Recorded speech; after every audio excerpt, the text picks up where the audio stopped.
What up, party people? Good morning. Let's get ready to do this. Friday morning, December 1st. We're gonna get started. Holidays approaching us.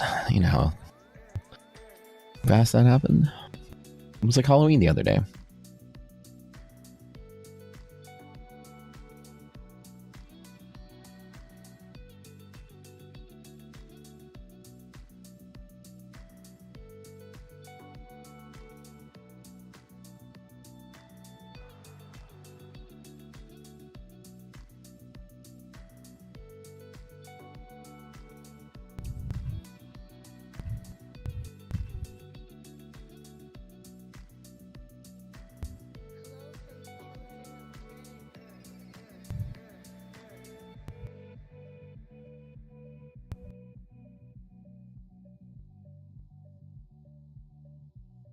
It was good to see everybody here this morning. Free to smash that like button while you're waiting. Excellent, excellent. First time here. Well, I'd rather have you. Get ready to start reading the news really quick. Morning routine together. I think nothing too important happened overnight. Pretty mild. Yesterday had some good reads on data reads coming through. Today's the big ones. We got 30 minutes till ISM numbers come out. It's going to be probably the big read this morning. So we'll see how that plays out. I'm still thinking the market's going to close out bullish. I don't think we're going to have any kind of issues there.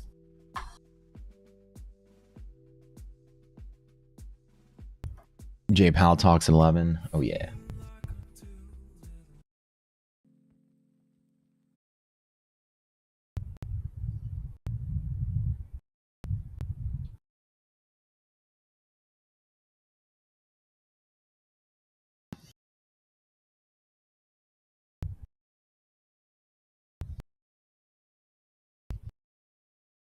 Did we do anything cool for the holidays or cool for the weekend? Y'all are just going to take it easy.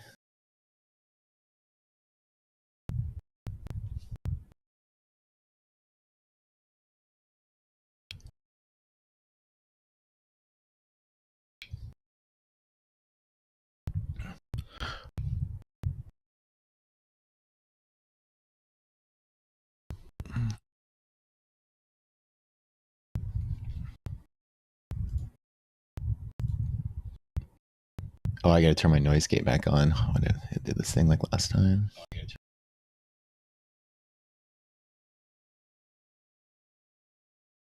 Wait. Are the settings here?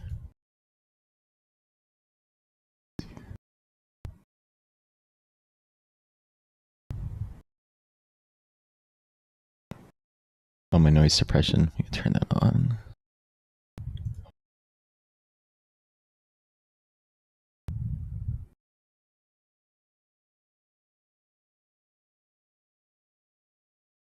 Okay. That should be better. It should be better.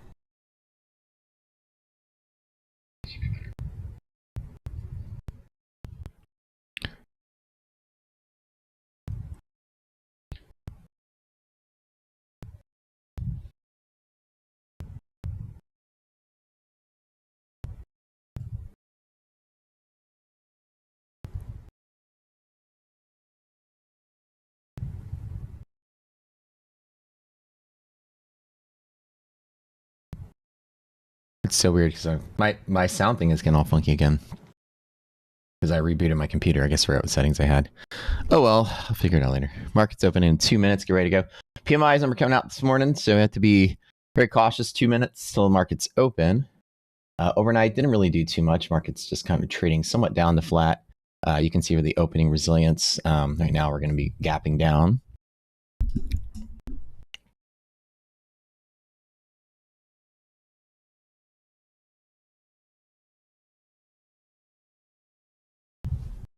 Yeah, there's like some kind of random.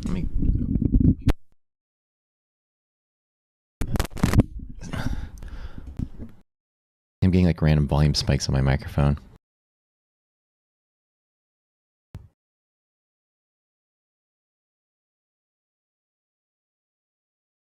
Pal speaking today? Oh, yeah.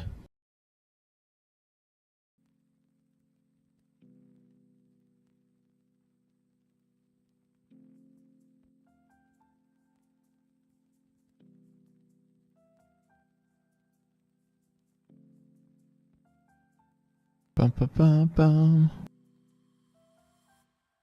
That's going to create some movement for sure.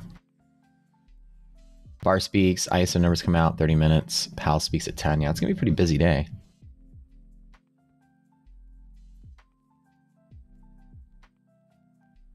I'm feeling the way this market consolidated this week, that 45 is trying to hold at the open. Okay, we're going to open about 1 minute. That whatever happens, I think by the end of the day, just like Friday, I'm sure, I mean, Thursday, just like, you know, we'll probably end up maintaining.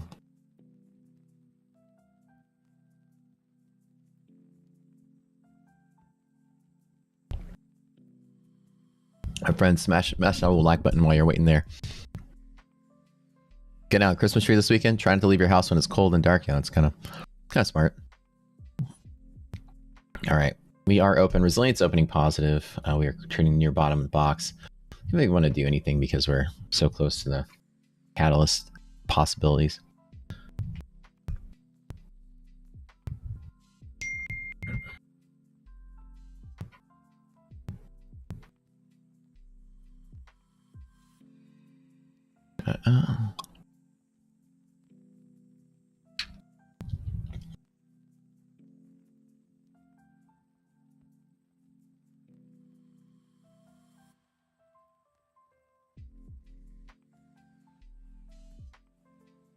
All right, trading below hedge pressure, BSU. BSU is always a bull setup. I love these, especially when there's a possible event for a catalyst. Here's what we're going to do today. We'll wait on this one. There's two easy trades. There's a hedge pressure short, there's bulls and long. We've seen this one a million times before.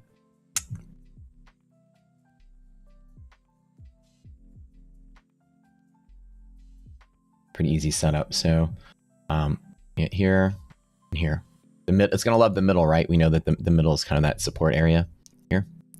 So I'm going to play both sides when we get a chance. Any VIX problems here? No, VIX is trading with nothing in the way. Let's do QQQ. Looks like today we are in a kind of range for today. QQQ's hedge pressure pretty much in the vicinity. Open, blue, open. There's this V-shaped trade here, which makes it hard to kind of see. Any break of hedge pressure becomes a bear short up, and then it can fall pretty bad. So watch out. QQ's breaking hedge right out the door. Negative resilience. The short side is going to... We're going to start selling at the open, so no longs from here.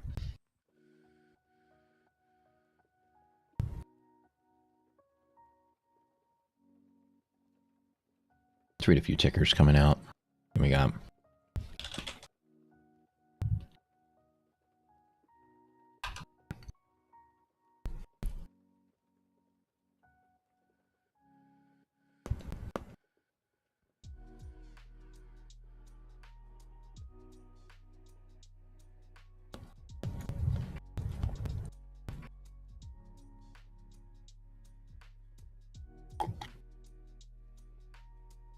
Yo, what's up? Good morning, y'all.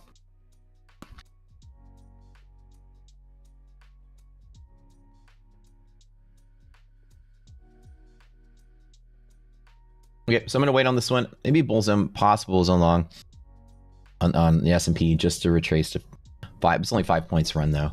It's not a lot from here. From long from there to there on bullish GD is very possible. We do have events and catalysts coming out today. So I'll be very, very cautious here.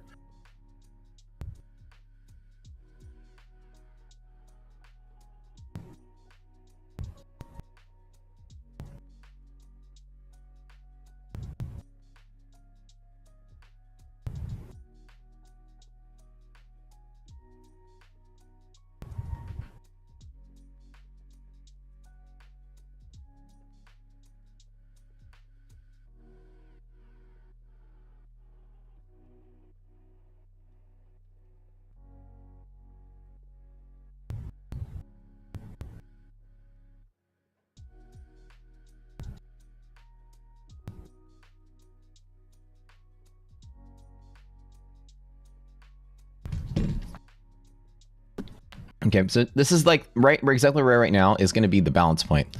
So from right here, no decision. Anytime you're trading, no decision should be made from an equilibrium point, right? When you see that you have, this is where it's going to want to try to price in today. Bull support, bearish hedging, or short hedging right here. So anything that you ever do as a trader, you have to make sure that you're not buying into liquidity. You're exploiting moves of illiquidity, right? So this is liquidity right here. This is the spot where it's going to want to hang. So nobody that's long, again, that's not trading advice for any of you, but if you're long, you're shorting, you never do it from here. This is the final destination by all calculations. Does this make sense? This is where it wants to be. So you're looking for, if you want a long, you need a dip to end up here. If you're going to short, you need a pop to end up there. This is typically like you're in the middle of something, it's really balanced, and this is not the launch point. So always remember, if you're opening up at a spot where it's going to where it's liquid, this is not what you want to do. So if it's like falling, it's not like when things are falling, you're like, okay, finally, I'm going to take the short. If you want to short, what I do is I wait for it to pop and short to that spot. If it's long, I wait for it to drop and then long. Like right now, I'm thinking, should I scoop up a long? They're back to mid. Is that possible? Resilience is negative, both of them. So market's gonna fluctuate inside of here. So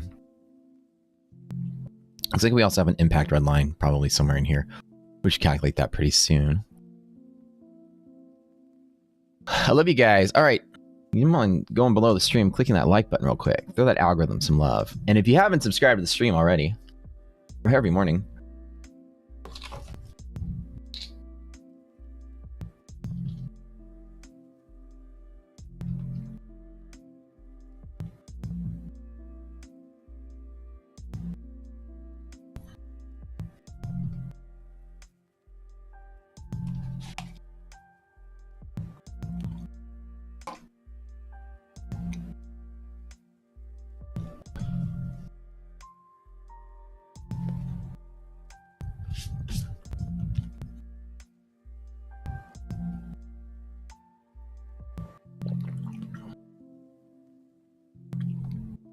Yeah, there's a lot. Right, there's a lot you can say off of that. Dip to bear zone. There's a lot you can say off of these particular setups. Now, here, now pressure from there to middle. You have support from here to middle. This is the middle. See how it's in the middle? They're trying to kind of hang in the middle. If there is some kind of dip, if there is a dip here, that kind of leg is also there as well. So you have a bunch of legs to play with.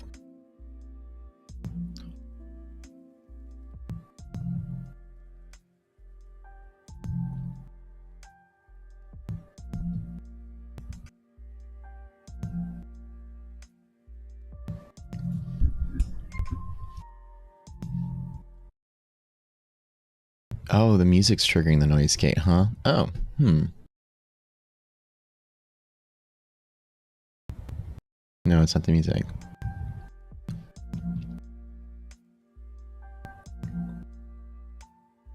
I think my mic keeps popping on and off. I wonder what's causing that.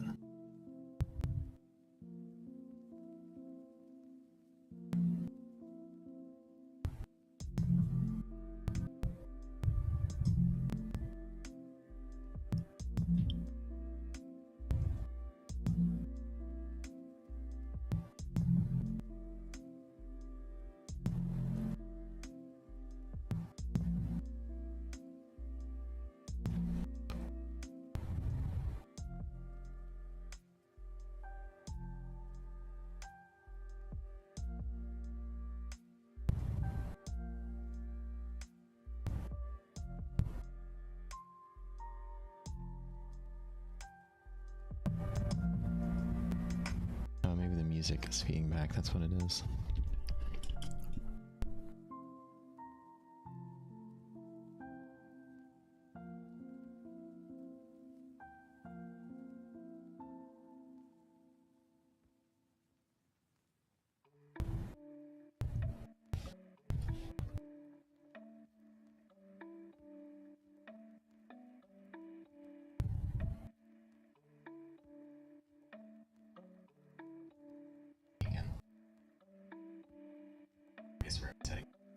All right, so we're gonna wait for the events to come out today. We've got some news possibilities.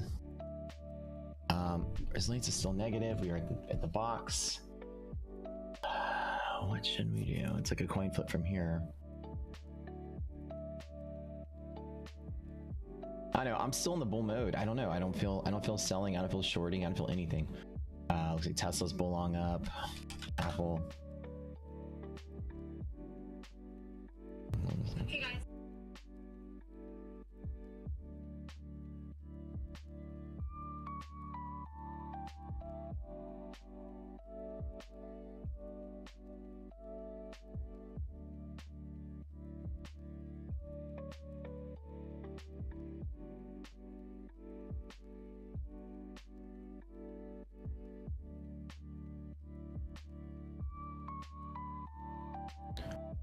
About 20 minutes till some of the data points come out.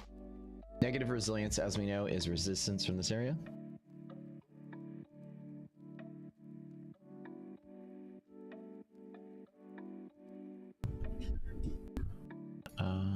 So this would be the place if I wanted to do anything.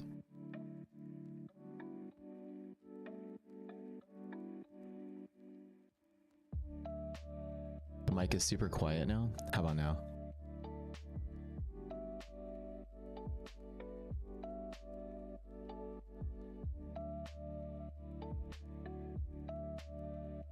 Have I ever traded drunk before? I'm pretty sure I have.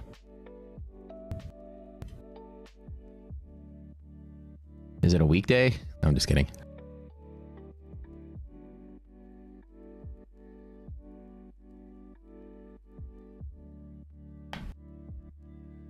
You waiting to short a strong bounce? Yeah, so if there's a short, it's from here. If there is a short, it's from here. Do I want to try to play anything right now? Most mornings. Daddy hasn't had his whiskey yet.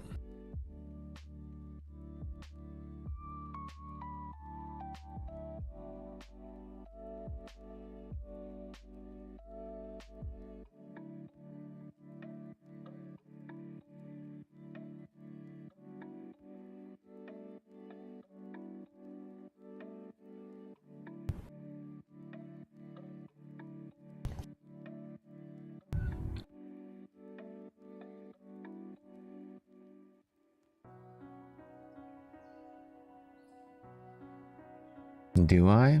I already had QQQ hedge break. Qs are negative.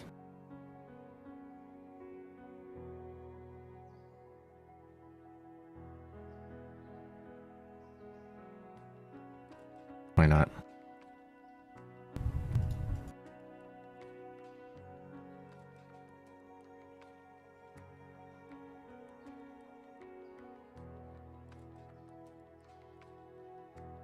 Yeah, let's try it. Resiliences are negative. QQQ, hedge pressure break.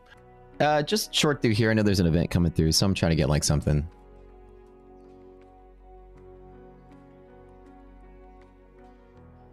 Yeah, I agree. Okay, so best case scenario, something like that. We got float right on DD holding up there. Res is negative, so we have, we have res negative. So we have resistance from this little box area here. Bull zone support, which would appear like right here. We have bull zone, bull zone.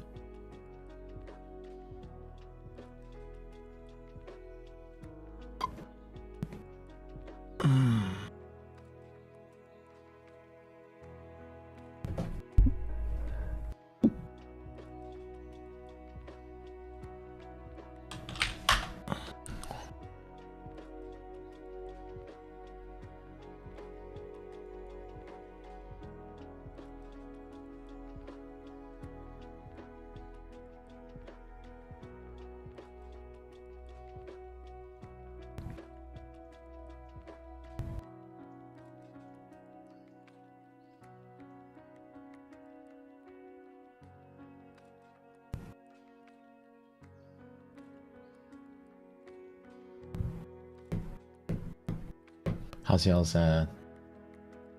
y'all's week been? Pretty good. Did y'all have all fun like Thanksgivings and stuff? Or it was 2 weeks ago, wasn't it?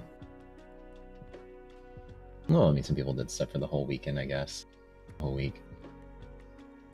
iPhone has a new update. I'm getting used to it. Every time iPhone changes their updates, it's like I just feel like I'm being older and older. I'm so good with technology and I build computers, for God's sake. And then iPhone changes the update and I'm like, wait, how do I send an image again? How does this work? Why you change the buttons on me?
Alright, so we're just gonna wait this one out, see what happens.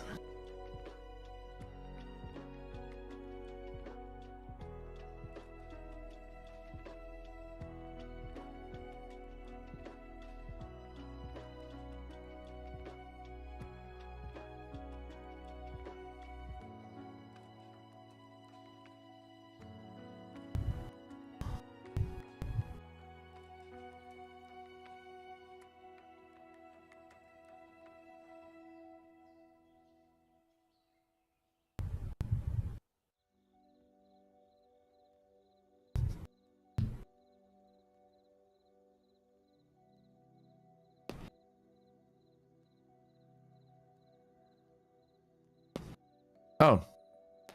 It's not showing my... Oh, there it is. I was wondering why it wasn't showing that. I'm gonna try...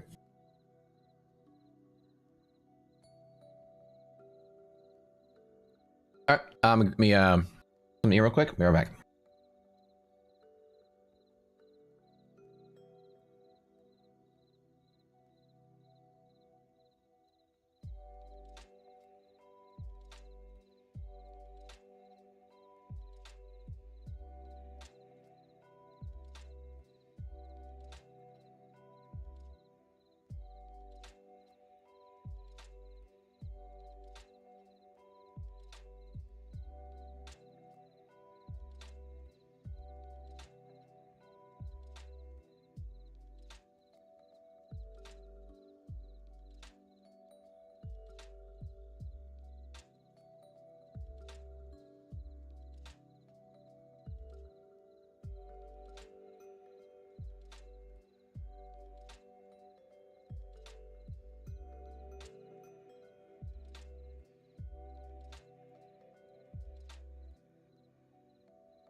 All right, you guys, we're back.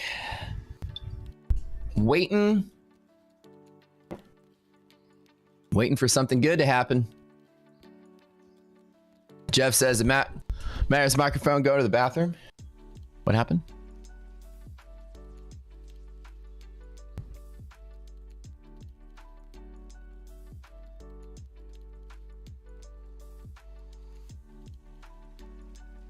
Could I cover a typical Fed talk pattern? Like, don't trade the news until conferences. So Fed talk would be like during the 2 o'clock.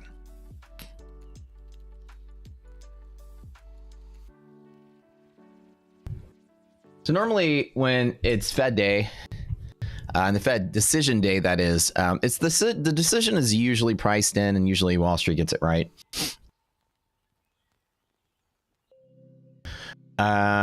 So in the first couple of minutes, there's like a knee-jerk reaction. If it comes in hotter or lower than what people expect, usually in 5 minutes, the market's going to jolt one way or the other. And usually it just returns back to the place it started. If it returns back to the place it started, then it's considered a non-event. Like the minute you just, then let me draw.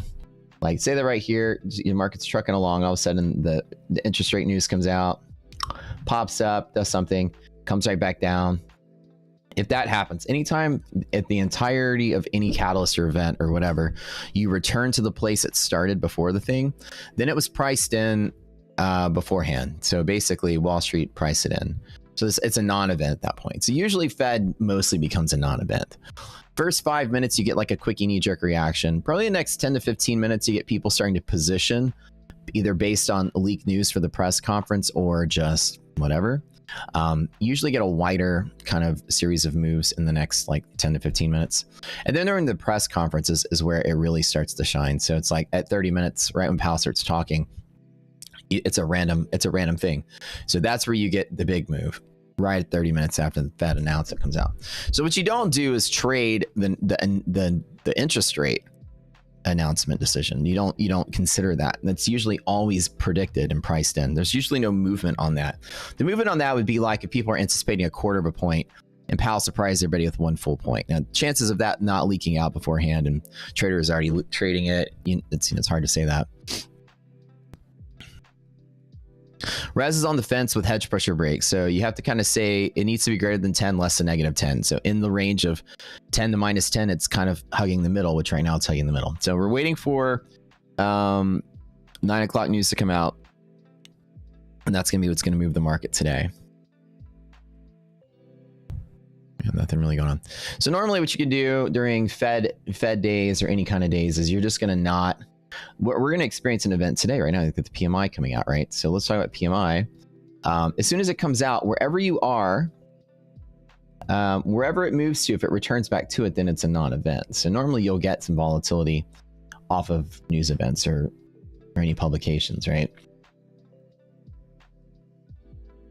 So we'll see if we get something good. This has been weird, choppy trading for the last week and a half or two. It hasn't really been that exciting for you or me here in the stream. It's just been kind of all over the place. ISM in 8 minutes, correct. So usually at the conference is when things happen. And if you're trading the conference, you really don't have any guidelines on it because that's kind of like forward guidance and earnings reports. You're going to have the news that comes out, but your quants already kind of forecasted what the announcement would be. It's more like what he's talking about the next one, because that's what's looking ahead. Wall Street's always trying to price ahead based on all available news. So when things are trading 30 minutes after the announcement and the press conference starts, because people are planning on the next month's Fed rate hike and reacting to that. And you really can never tell what people are going to do. It's really a coin flip at that point, and you just have to trade off of any of your pivots. You're not going to use like liquidity maps or resilience really in that mode. You can, but you're going to know that you're being driven by a news event. So the market can, those pivots can be overpowered pretty easily just by abnormal pressure.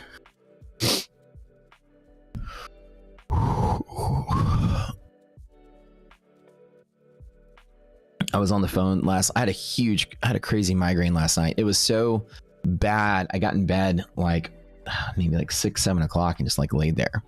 I actually got in the shower and I like sat on the floor in my shower and just let hot water just like hit me to go. Migraines are terrible. I don't get them that often. When I get them, Like I feel like I'm gonna throw up. It's not bad. So now like 8 o'clock, whatever. It was early, and I'm like in bed, just chilling and trying to distract myself. So I'm calling all my friends on the phone, like, hey, talk to me. I talked to one friend last time we were sitting there, just talking about music and just chilling. And then like we were reminiscing about those 1990s or early 2000s commercials for like those CDs that would come out in the middle of the night. You like remember like you would be sitting there watching, you know, most people didn't have cable back then. You'd be watching in late night Court or Golden Girls or something. The commercial comes on for Pure Moods, the soundtrack. The CD, it's like get your top 15, you know, world hits from Pure Moods right now, and like all those like corny ass new age music CDs that would come out in the middle of the night. Do you guys remember late night TV infomercials? Oh yeah. So then we're like sitting there googling all the old Pure. If you remember Pure Moods, you know exactly what I'm talking about. You watch TV late at night, those infomercials.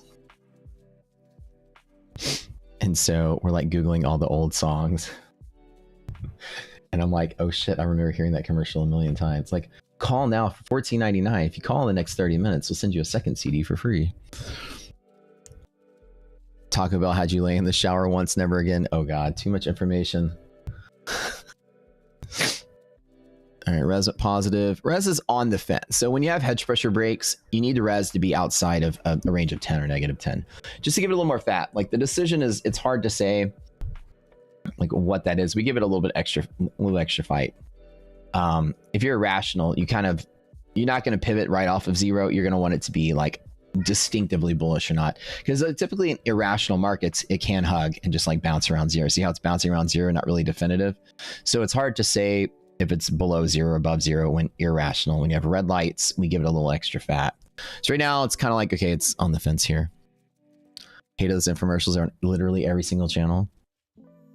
K hits the 80s, get yours now. And they usually always had like AC Slater from Saved by the Bell or somebody like hosting it. Not really him, but like the budget version of him. Like celebrity lookalikes that would come on and be overly enthusiastic about the CD. I gotta tell you, when I hear this song, I just can't. I know, Bob. I play it in my car every time I drive to the store. That's right, Nancy. Me too. This hit will get you going. It's just like, it was always like Anya and Enigma and shit, and like all these old bands that were just like 1990s new age music, and it was addicting, and it was overly sensual, like softcore porn music, you know, with like monks chanting in the background in Latin shit. Like, it's like you would be like laying in bed and you'd wake up to like softcore chanting. Infomercial. But wait, there's more. Yeah, oh yeah, like the Ronco infomercials. Enigma, exactly right.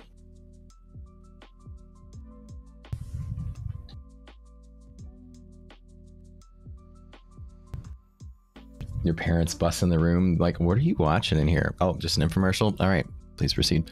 Whoa, hello. News came out. Let's see what we got. All right.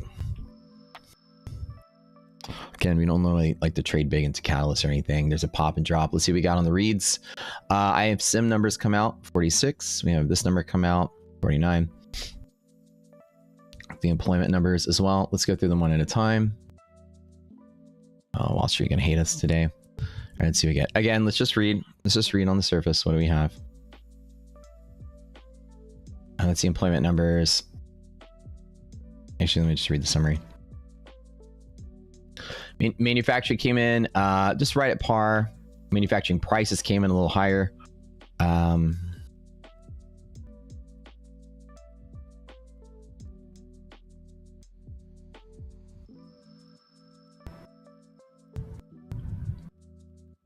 Pricing info.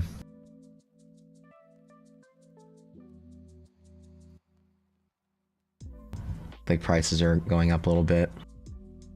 It's kind of a non-event, I'd say, on the reads. These came in pretty much at par with what you'd expect. Manufacturing prices. I mean, 49's... Oh, actually, no. It's actually not showing. Let me see if it updates. Actually, slightly higher on prices. Maybe expect that to be a little higher. We've been seeing a lot of that. It's not showing on the graph, but 49 or 46 read. That's the highest it's been in a while since May of this year. We're pushing higher. Res is now pushing positive, so I might get squeezed on this. That's why you don't, trade into event is normally a coin flip. You can get hit both ways. But we're going to have some fun today anyways. Nothing crazy till Powell starts talking in 1 hour. Wall Street's kind of waiting to see if this is just bad news. It's coming in flat news, nothing crazy. Yeah.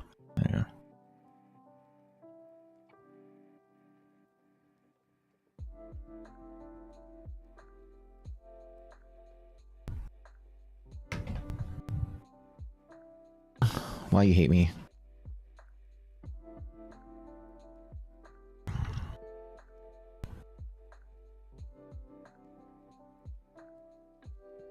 All right, so let me just contemplate where I'm going to stop on this. I didn't think it was going to move there, but I could be wrong. Upside target, look at the high of the night. Where was the overnight dynamics? 62. 677.50, okay. Oh, shoot, you know what? Where was that yellow line, you guys? Was it 77? And a quarter, right? Okay. This isn't fun. I'll do 10 points on yellow line. I'm gonna stop.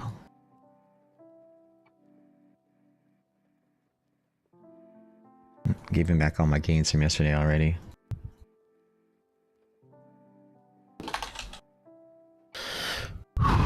Okay.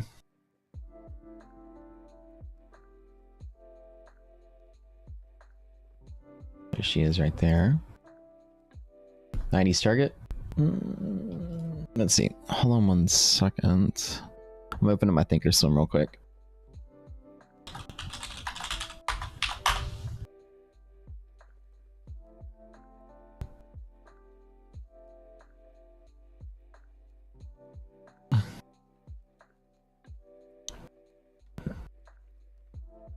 Just gonna monitor the VIX. The VIX is still trading lower.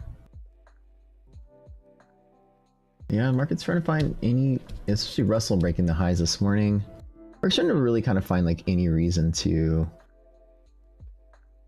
still have short squeeze. Russell's getting hit pretty hard.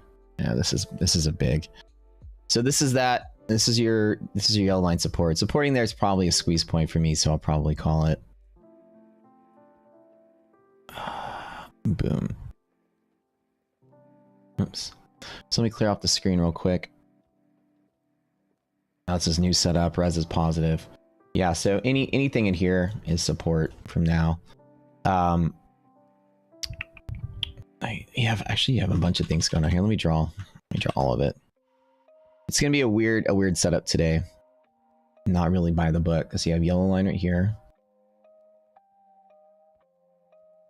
This is gonna be very strong support if it does support there. You're gonna have resilience pushing here greater than 0. So what I want to see is this reject and push lower, and then we're good. Remember, this has been a fight point the last, I can't tell you how many weeks. This 77 yellow line has just been the fight point. You can see this, and now it's trying to finally break through it. This is what makes me nervous about today. So resistance, resistance, breakthrough, resistance, resistance, and it's still fighting there. These are how good our illiquidity pivot methods are. They're very good. They're extremely good. Like, this is a really strong pivot. Don't take your sights off of 77.25.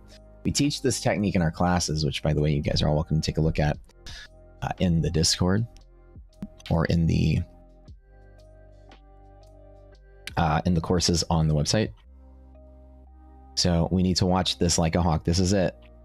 If this supports here and goes higher highs, I would be fucked if I held on to that. That would be a DD run. So from here, if this holds, it can go all the way. If all your things are good, you're a res, and 0, etc., etc. You have bull breakouts, no volatility. Right. So I don't like that it's doing that.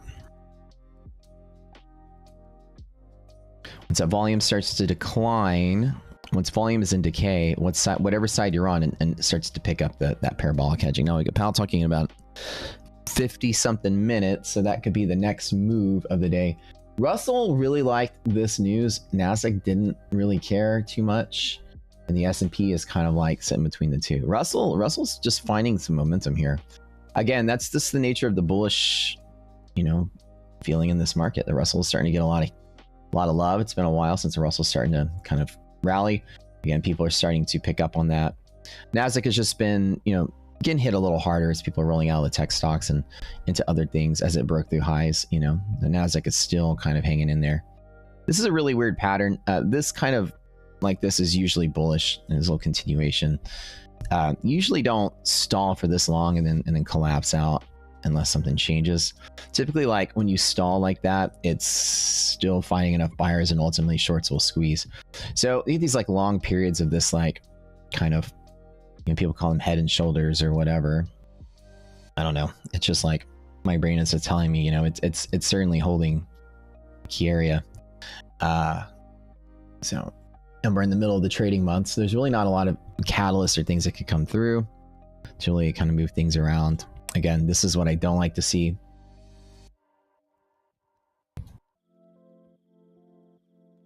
We really have no volatility coming through on this either. It sucks. Monthly map is all over the place. Let's take a look at that real quick.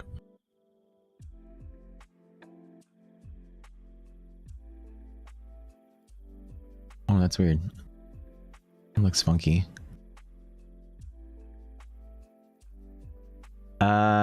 Wait, we had a solution to that. If you click something, usually it will jolt that up.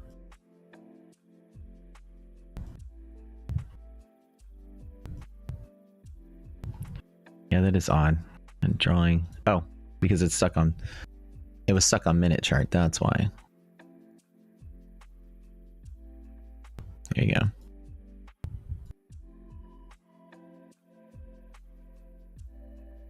That is a mess. It's all over the place. So like the bull side is still starting to formulate.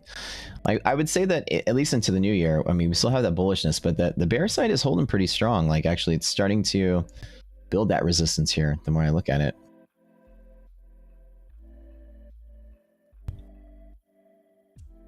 Or y'all saying Bjork, Enigma, Orinoco Flow. Sail away, sail away, sail away. Remember, if y'all are just tuning in, we were talking about this 1990s, 2000s infomercial CD compilations. Hurry now while supplies last.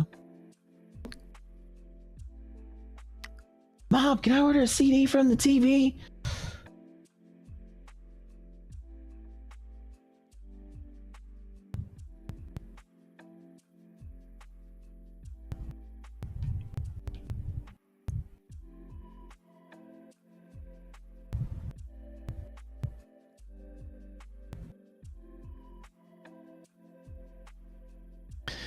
Play the illiquidity pivots by Israel. It's trying to fight it though, and have a bad feeling about it, which I don't like it.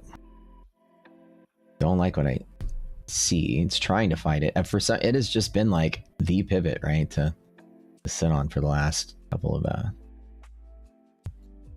like I guess a couple of weeks on this one. Right there. That's what we're looking for. On the edge here. It's trying to hold, so this is what's making me worried. It's holding support here. So we talk about like the event, this popped up, came back to here. So we're really a non-event on the PMIs. Let's analyze the data real quick while we're chilling here, seeing if there's anything to take away from that. The employment numbers based on data compiled from month replies to questions. These are all questionnaires. We talked about that yesterday. It's like a yes or no. It's kind of like going to an eye doctor, better or worse. Here's a bunch of categories. Did it get better for you this month or worse this month? Like yes or no. And it's like very binary sort of thing. subjective, right? It's what is your perception as a purchasing manager for your company as to what you're experiencing, price changes, employment, bottlenecks. What do you got? Let's see, I don't like that we're holding this right here.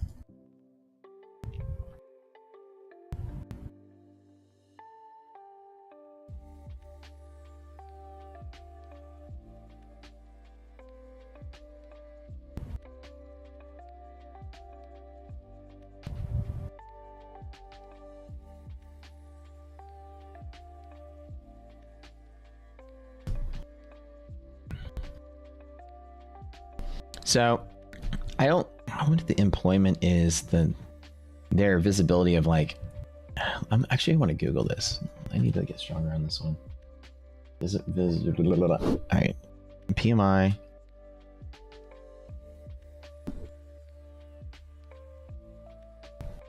You can find anything from this.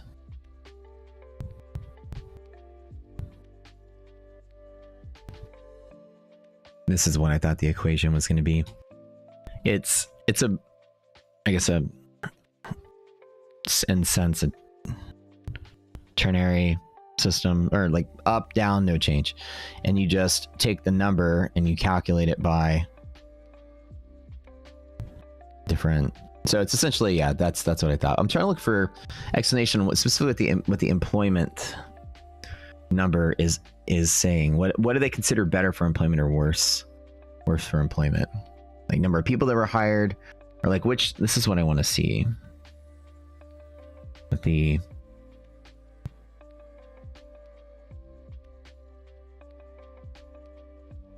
diffusion index, like when employment specifically, when they say employment is better, is that did they hire more people, or like what they perceive in that category as being better or worse for employment.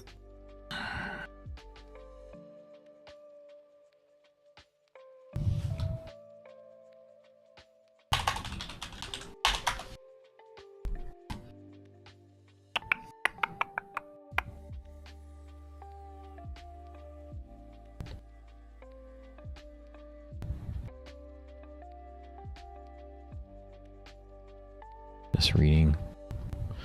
It looks like we're not going to find anything on that. Oh well. So my question was, what employment is actually, you know, in that survey, what is it considered? What are they considering an improvement for employment? From a purchasing manager's perspective, that's weird because that's not their normal bread and butter. For each of the indicators measured, backlogs, exports, imports, yeah, that's all correct. Employment, like, is it in just their own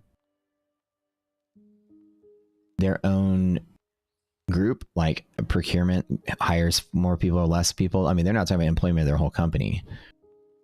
What do you guys think for employment? Does anybody know the answer? Under the PMI survey category, was employment for their department, the purchasing department, or in the procurement department, or is it employment health of what they perceive of their whole company? Because they would be very separated from that. I don't know if they would. You would ask a purchasing manager about your company's hiring practices. This seems to be detached from what their job is. So I'm just trying to, because this is one of the reports I don't understand fully because I don't have a lot of information. The manufacturing employment. Let's see if there's any more. Because they usually the managers are like better or worse than last time you surveyed me. But what's better? Did you hire more people? Did your company hire more people? Did you hire more people for your department? Like what granularity of what this data point represents is, I don't know. Differences. Is this their perception of the whole company or just their department? This is what I don't know. We'll just say employment is better in general for whatever. I'm just seeing if we can get any hints on the employment numbers to go with the unemployment that we got yesterday. Going back to half gap. Oh yeah, I can see that over here. Rejecting yellow line, yelp. Seeing it. Okay, pull back, pull back, pull back. So basically, greater than 50 is good. So less than 50 is bad. So when you do this diffusion type index, anything less than 50, it just means more people are reporting that it's bad than worse. But my question was, what is bad, right? As it's been trending lower for the longest time, we've kind of been hitting below 50 since, you know, mid 2022. So the perception is whatever employment represents, whether it's company or department or whatever, it's down. So this would very much correlate with the idea that the JOLTS have also been coming down. Well, actually, no, those are jobs being filled up. So not procurement jobs, I guess, that were in those JOLTS. Just gonna get a feel for that. Anyways, the perception of that is not great. The perception of this is still improvement over the expectation and slightly less bad than it has been, but still less than 50. Remember, this is kind of like diffusion type index. Anything greater than 50 means that people are perceiving it. The majority of people are perceiving it as better. Anything less than 50, it's like Family Feud. This is really what this is. Out of 100 people surveyed, what is the, you know, like, and then survey says, ding, cantaloupes, correct. You win. But seriously though, you had like, this is what it is. Greater than 50, the perception is good relative to the previous time they were asked. Improvement, not just good, right? So if it's sustainably above 50, it means it's sustainably getting better month over month. If it's sustainably below 50, it's sustainably getting worse month over month. So it's a progressive trend. So being below 50, even though it's a better number, it's still not good enough to where the majority of people think it's getting better relative to the last month's data. So anyways, this is the manufacturing prices, and the similar sense prices situation is not getting better. And the overall ISM PMI numbers below 50 as well. There's a net sum. In general, it's just not been super hot lately. Right? So I'm watching that guy. Oh, yellow line reject. There we go. Hopefully we're good here. I like it. I like it better. Res is still positive. I don't like this, so I don't know. Should I just close this small loss? Had the world's most uneventful last couple trading weeks. DXY dropped on the news, seeing they're recovering. Well, that's typically what happens in these PMI numbers have to do with the purchasing power, right? Because you're surveying the procurement department who buys stuff, and that information is like essentially a direct window into what do you guys feel right now the power of your dollar is when it comes to spending, right?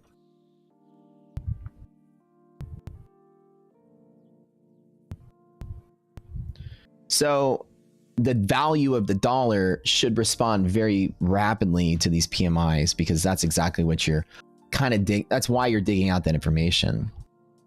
Like, you know, traders are going to look for information whether, you know, inflation is prevalent, and purchasing manager is like, example is, you know, I'm building a chemical plant or a refinery for an engineering firm, and I design a pump, and I go, okay, I want this pump, and I found a company that makes it, and their lead time is here and the price is here, and we're going to order it in 16 weeks and it'll be delivered there to the plant.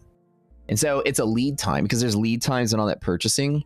You're getting a window into the perception of, you know, that it's not like something that people are buying like right now. It has a little bit of lag in it as well. So you're getting that future projection of people's perception as to, you're trying to order something now. What are the problems you're facing now for something you need delivered tomorrow?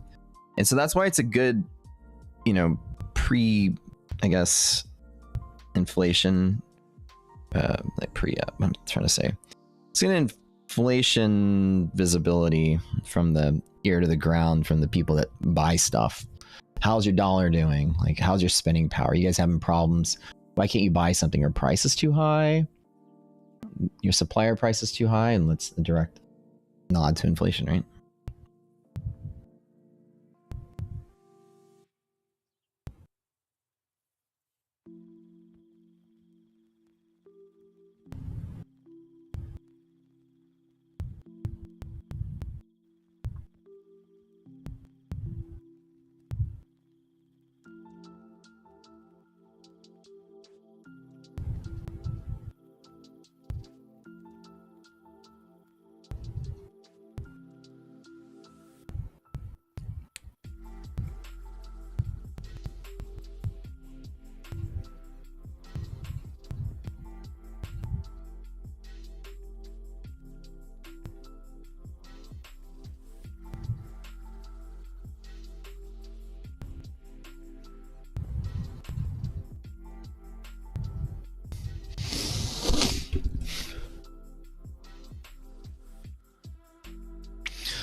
think the first move was wrong and a higher expected reading is bullish for the dollar.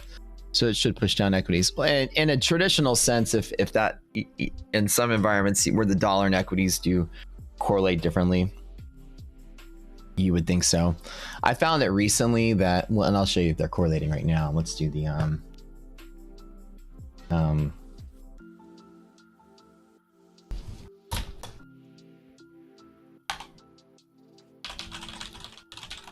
let's look at the MRCI tables real quick. Let's see if we have. Let's see how well they're correlating with each other. If you guys don't know this particular thing, I'm about to give you guys a little trading gem. These are the last 30-day correlation between the US dollar. Let's find the US dollar in here.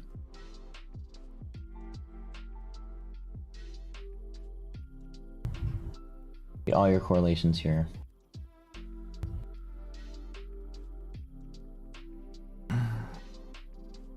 DX. Oh, so here. So how strongly is the dollar correlating with the indices? And it's very strong right now in the last 30 days, 90%. And 90% inversely correlated. She's like, when you do daily candles day after day after day, 92% of them go down when S&P goes up. So inversely correlated to this. And so right now there should be a strong correlation, as Keith is pointing out. The DXY dropped on the news. It seems to be recovering, as they were talking about. Right. So in this mode, I always like to check the tables just to see how traders are correlating things. In the short term, the dollar has been very correlatable to the index. Over the 60-day and more medium term, it's still slightly correlating. But if you look over 120, 180 days, the dollar and the index just fall apart in the greater bull market. So right now, when the market is sensitive to catalysts and news and kind of hitting an equilibrium, you're going to see money rolling from one thought process to the other. And that's where you're going to see shorter term correlations. So now you would expect them to be very inversely correlated. If the dollar starts trading up, the index should be trading down. If you're using this empirically or anecdotally as well, I guess, to see how people are trading it last couple of, months. In general, I always like to make sure something's correlating before I make it correlate. We learn in trading, right? You learn in finance. There are certain relationships, like bonds go up, equities go down. Don't ever do that. Consult this table I just gave you. This is a group, they monitor the correlations between different markets over different periods of time. So what you always want to see is something actually correlating. Now in textbook it should, but there over certain periods of time you can see that it doesn't. Not always. Like, not everything always correlates. Things kind of separate out. You see in a recession, like normally you'll see that, the S&P and the Nasdaq, they're 98% of the time. S&P goes up 99 days out of 100. So does the Dow Jones, right? So in the 30-day window, you get that. When you zoom out further, though, you're going to get a lot more discrepancy because in earnings, sometimes earnings you'll have like Dow go up and Nasdaq go down because of earnings, or just in a recession, you get volatile days, or some days you'll just have the Nasdaq red and S&P green. So over bear markets, you'll see the correlations tend to break down over longer periods of time. But in the shorter window of the more bull market, right, the dollar index has been still correlating about 80% of the time inversely. This table is great for you to avoid making sweeping generalizations that apply in all environments. So as an engineer, having extra data is always good. You're welcome for the chart.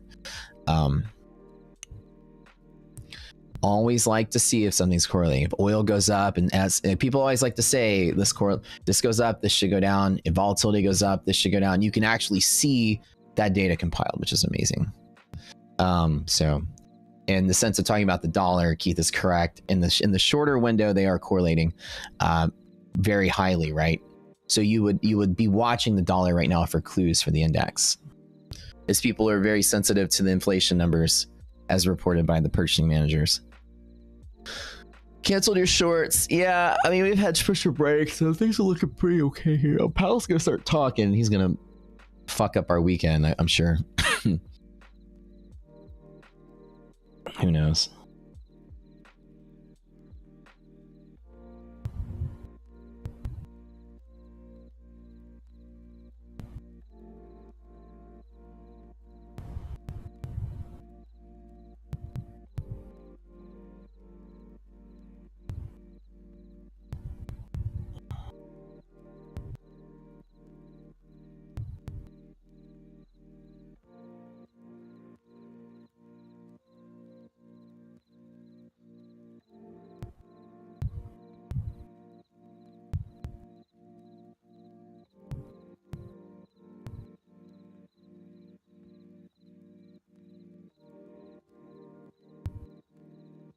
Have you been watching Ashton's Instagram and his posts?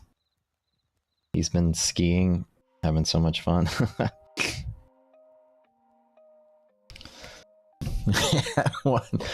That's so funny. Did y'all see Ashton eat shit when he was skiing?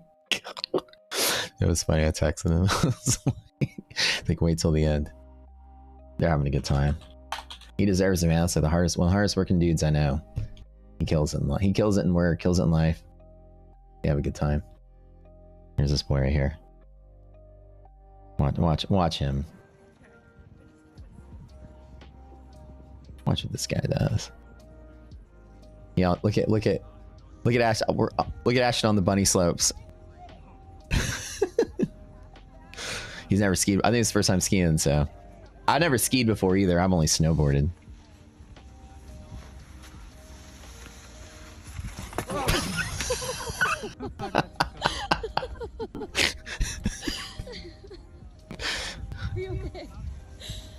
And look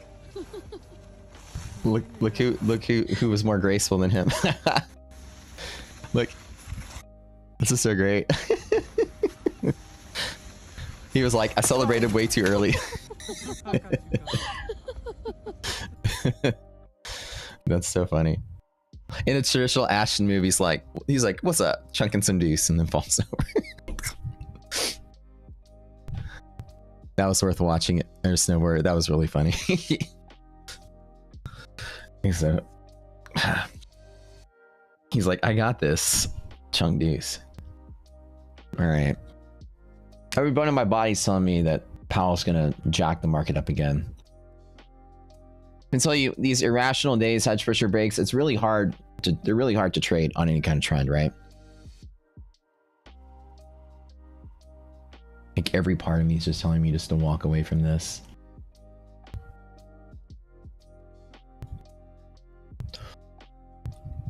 Like, see me win. It's been like a weird last couple of weeks, right? This flat market, I think I've just been losing in general. Slowly, not like big losses, but like, I think I've been up or down, minus commissions, losing a couple $100 every day or something like that.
Listening to lo-fi Ed Sheeran right now.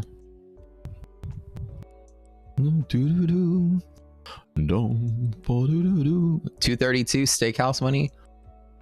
It used to be steakhouse money. I can't go out to eat anywhere without it costing like $400, I swear. Cocktails are like $25 a piece at restaurants these days. A drink is as much as a dinner. You guys remember it used to be like $8 for a drink and then like 25, $30 for a steak. It's like everywhere you go, you look at your receipt, it's like 25 for drinks, 50 for entree, and it's just like two people can rack up a pretty sizable bill these days. Even normal restaurants. Like, I don't try to go eat bougie restaurants all the time. But one of my hobbies is eating. I mean, sure, everybody's hobby is eating, but eating at like new places. I like to find new restaurants. My favorite thing to do. I also like to cook though. I like to save money and I like to cook, and that helps me save money. Making your own food is more satisfying. Exactly. I garden. I have this massive garden on my roof of my house. I grow all my own stuff. All right. I just don't I don't like this market anymore, whatever. I'm just going to close it. It's Friday. I'll take my 100, 200 bucks, whatever.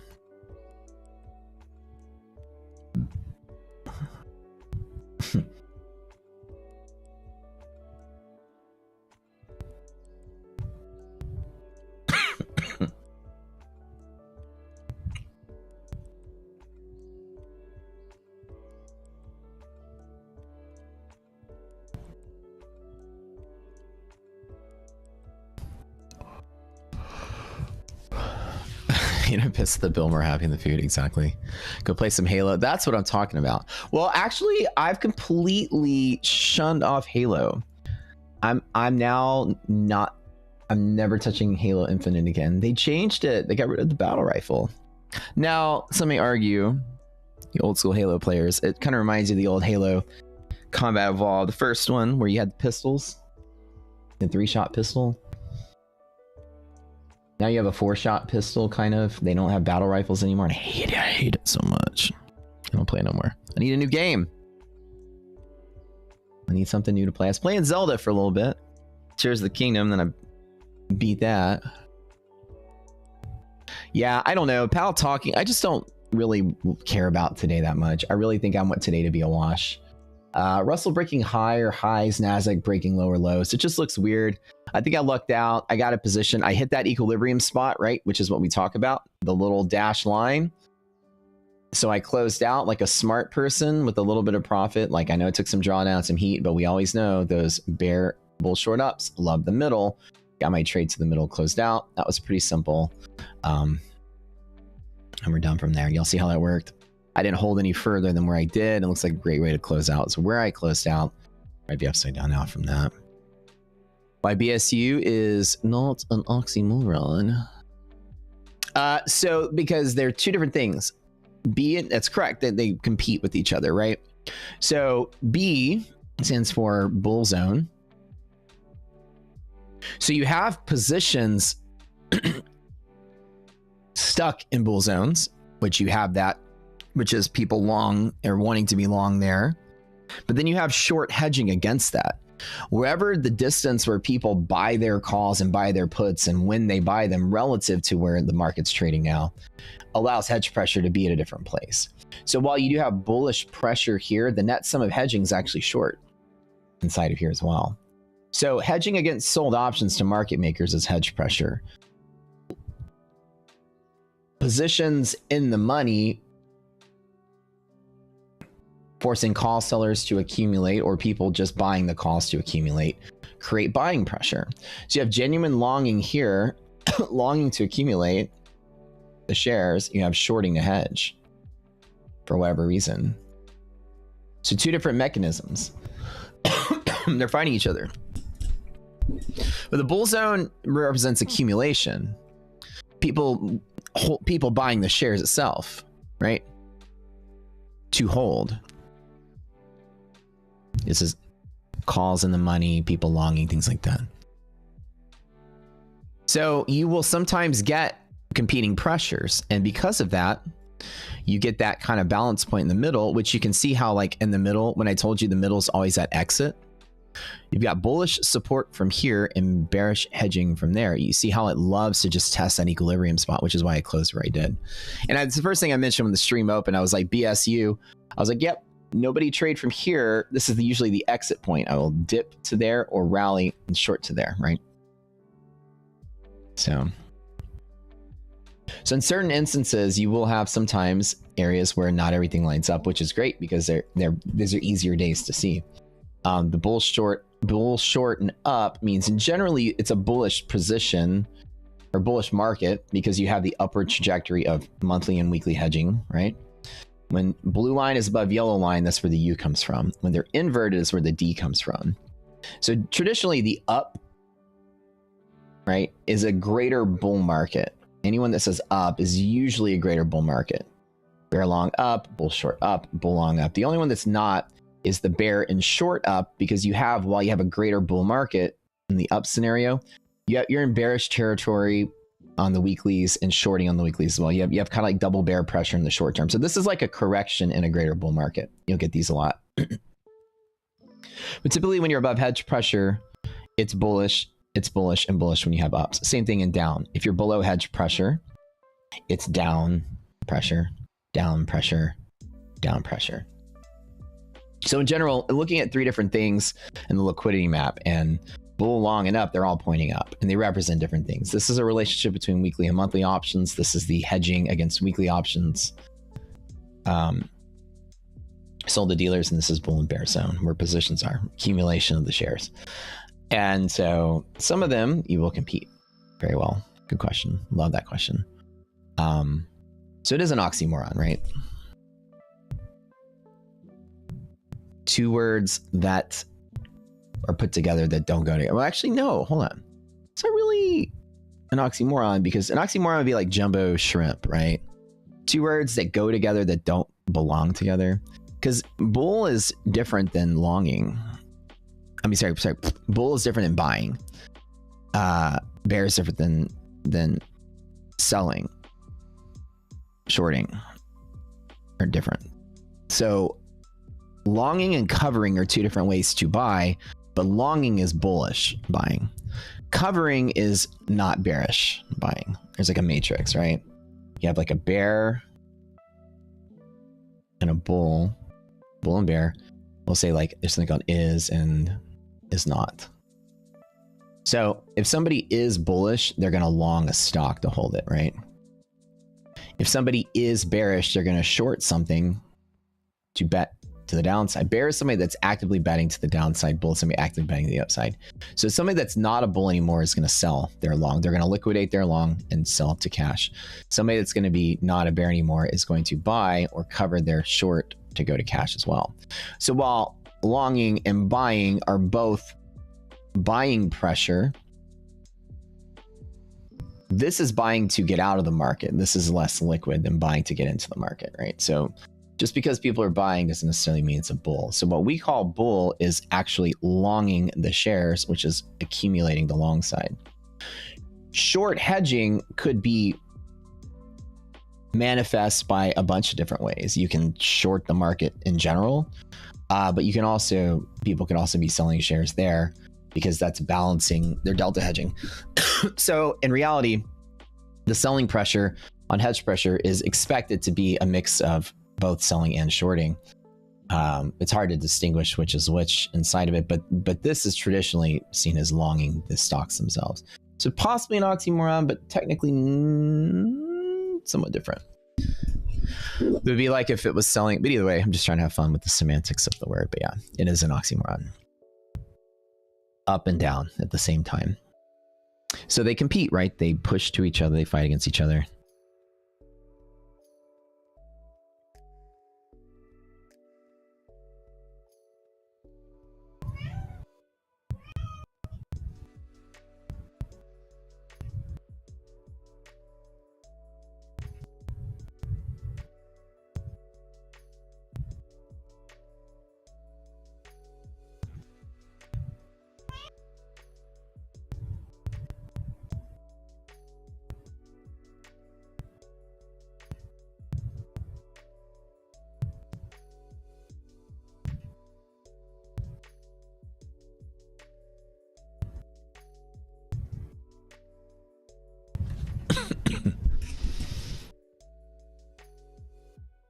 Shorting was easier when the uptick roll was in place.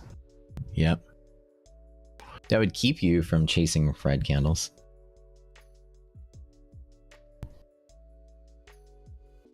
I think I'm done for the day. I think when Jay Powell talks, the market's going to do something random, and I would say probably best to avoid it.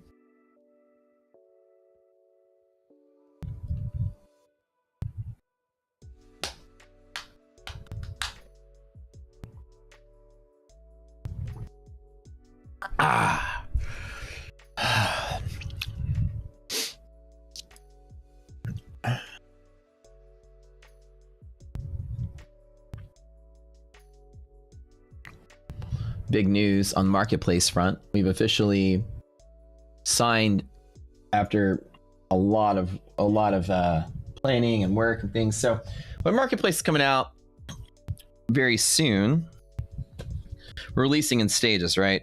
We're gonna, like, essentially, you know, our goal is to be the Amazon of finance.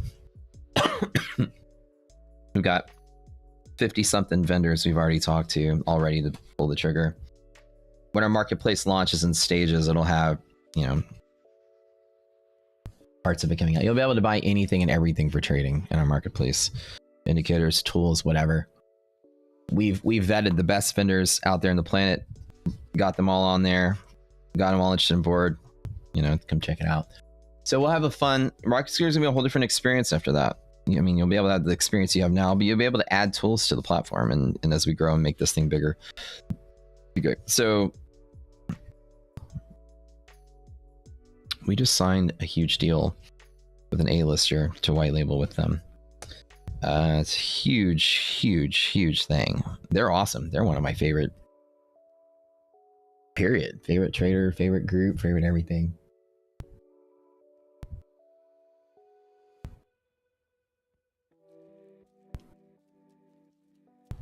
I keep trying. I need to keep moving my camera around. Yesterday I tried to fidget with it. I can't find a place where I like it and get my lighting straight to look good. I have to. It's a bigger chore than what it is, because what I'm trying to do is something I haven't done yet, which is an angle facing bokeh shot, like 3/4 view. I'm trying to get this set up with my camera, but it's not looking good because the lighting is weird. So I need to adjust all my lighting. It's a whole process to get it looking good. I tried working around with it yesterday. Jesus says, Matt's like ready to pop open a beer. You know me all too well. Day drinking yesterday is what led me to my migraine. That wasn't a good idea. I had to be careful today. She just wants to see my cat. I know she wants to see the cat. I know what Cheyenne wants. She want to see Fuki. Barb too. You guys want to see the every single morning running like right on my feet. You want to see this cute little cat?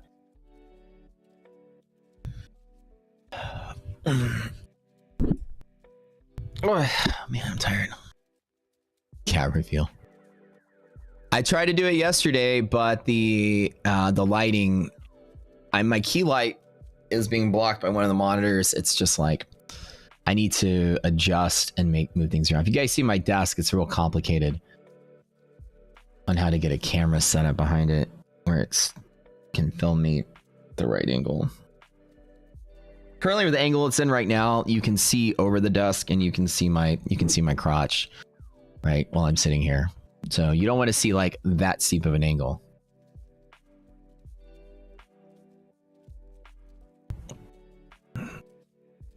You want to be seeing my thighs while I'm working. How long for the Calvi host in the stream? I interviewed him yesterday and we're still negotiating on salary. We'll see how it turns out. You know, inflation. I don't want to see the cat. I swear he hears me talking. He's like,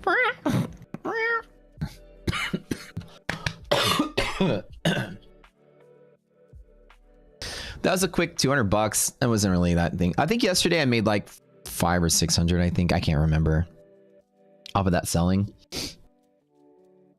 I honestly can't remember. Something around that.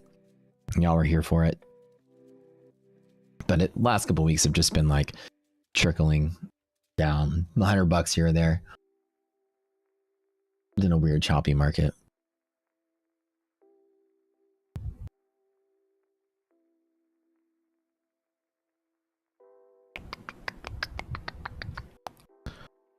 You say how many salaried employees? No, don't.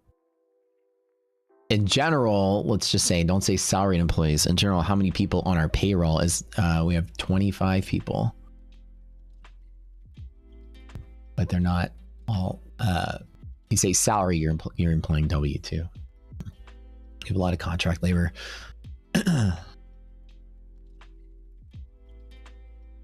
Between our marketing, our sales, our customer service, customer support, tech support, development team. We have a development team in 3 different places in the world. And then local development house in the States.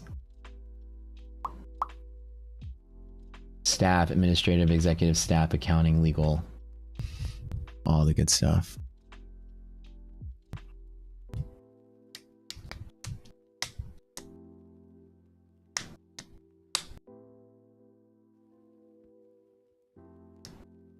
And then like everyone else, like we have moderators and all that stuff, but they're just volunteers, so they're not in that number. For the growth of where we're going, we're probably going to hire 8 people by the end of the year. We're hiring right now, actually. Developers for the most part for these projects. This giant A-list vendor is massive. I'm talking massive, like they're probably the biggest on the planet as far as education communities and educational tools go. And they will be working with us. We'll be building their platform for them. And they will be one of the featured vendors on our marketplace.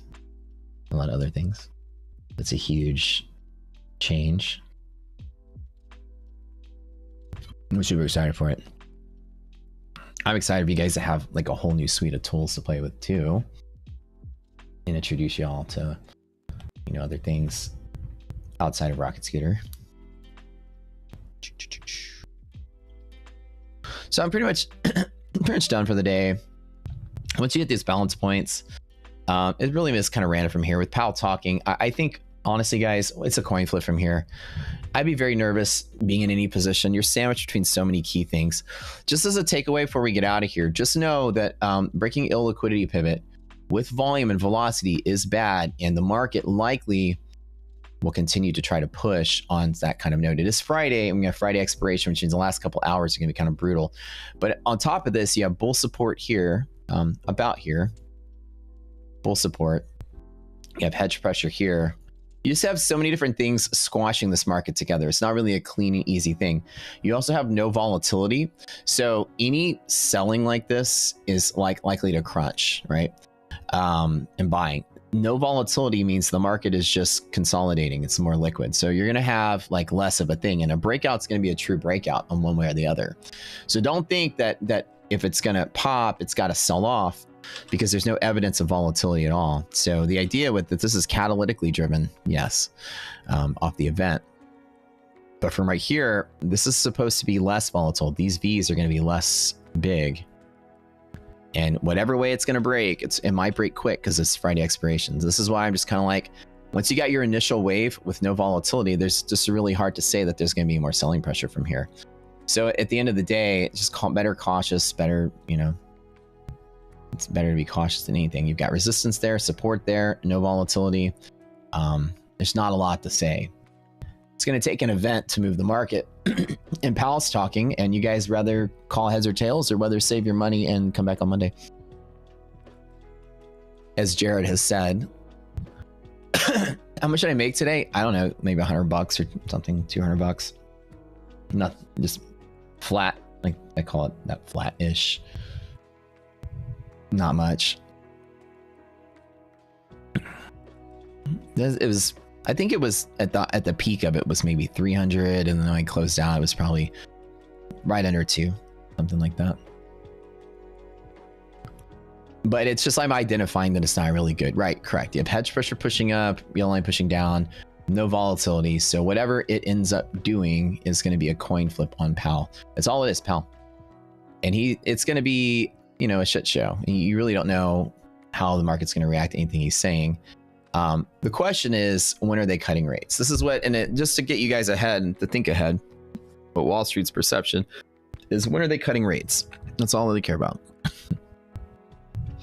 Not what the next rate hike is, not what the next couple months are. When are you going to start cutting rates? Everybody knows the Fed has been tapering their rate hikes to 0 and chilling, and it's been 0 or a quarter of a point for a very long time. There's no surprise there.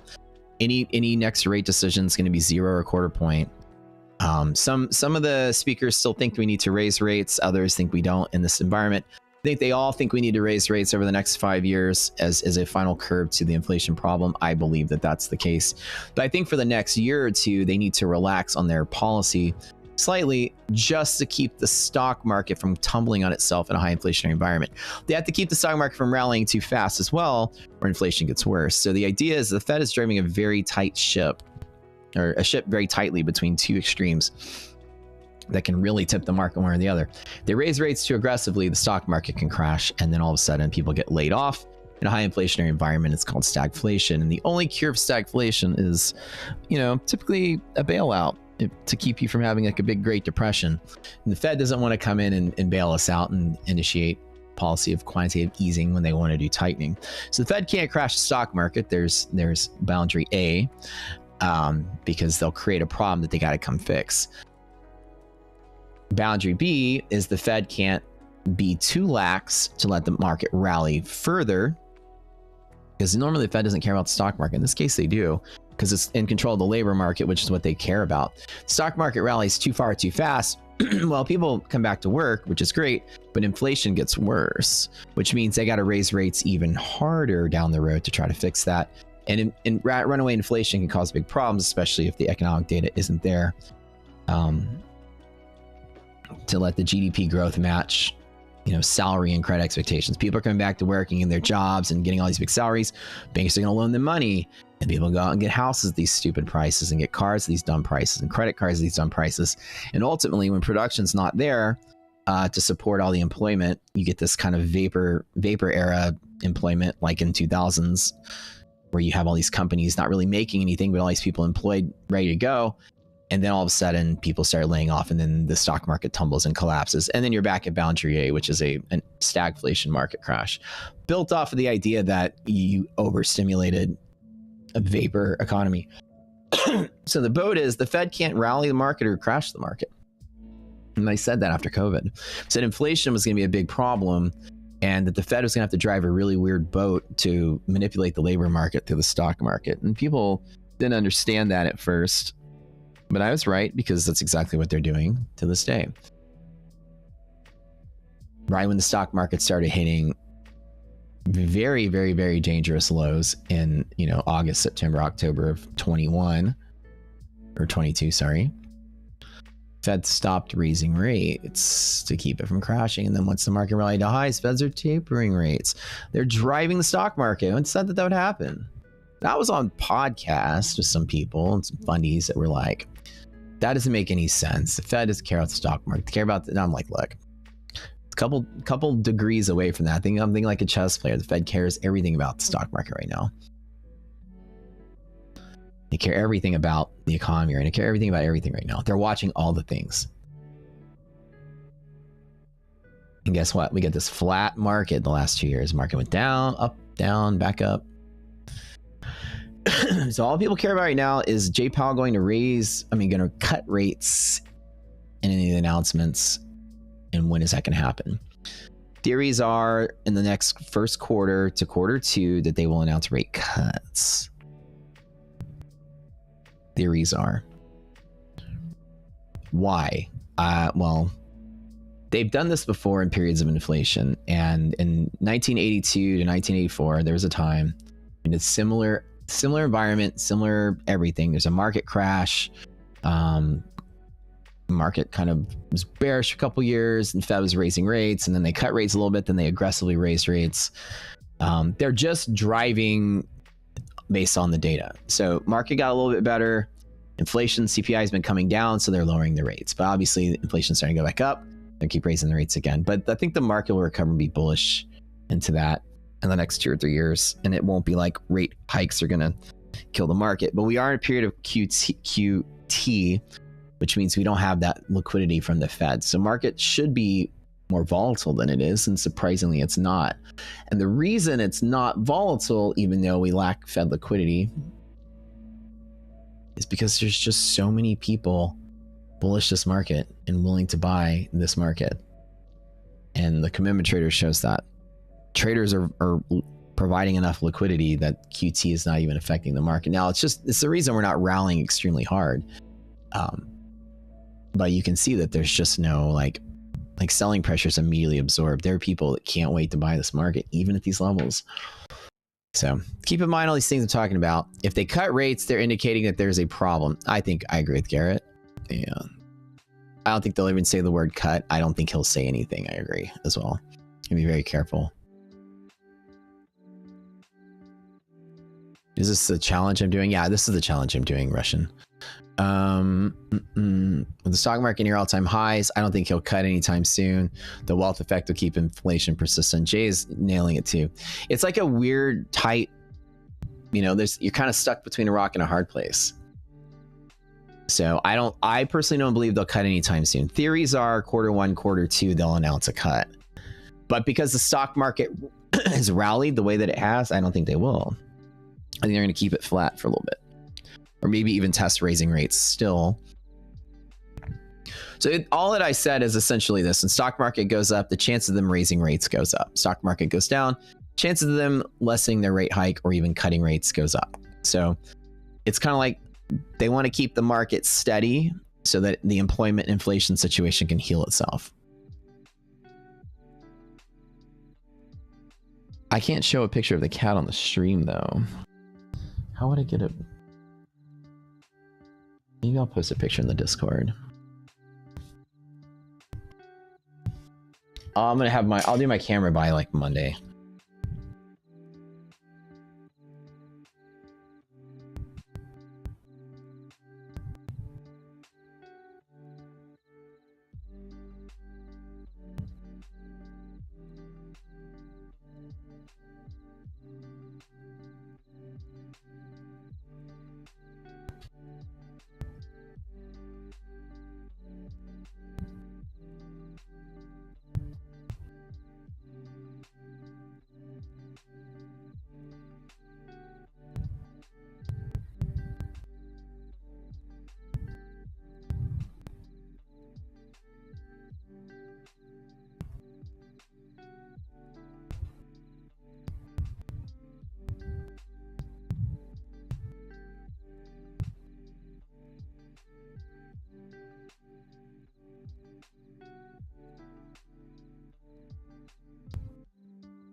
You see that? No volatile, no nothing. Doesn't Powell start talking right now in a minute or two, right? Let's take a look at this.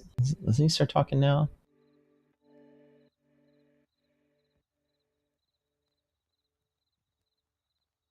Get your financial juice up, you guys, if y'all want to watch with a nice little news aggregator. Financial juice is great. They will put red text on Powell's speech to kind of parse out the good stuff. Right here on the side of the screen. We'll hang out for a little bit before I go out of here.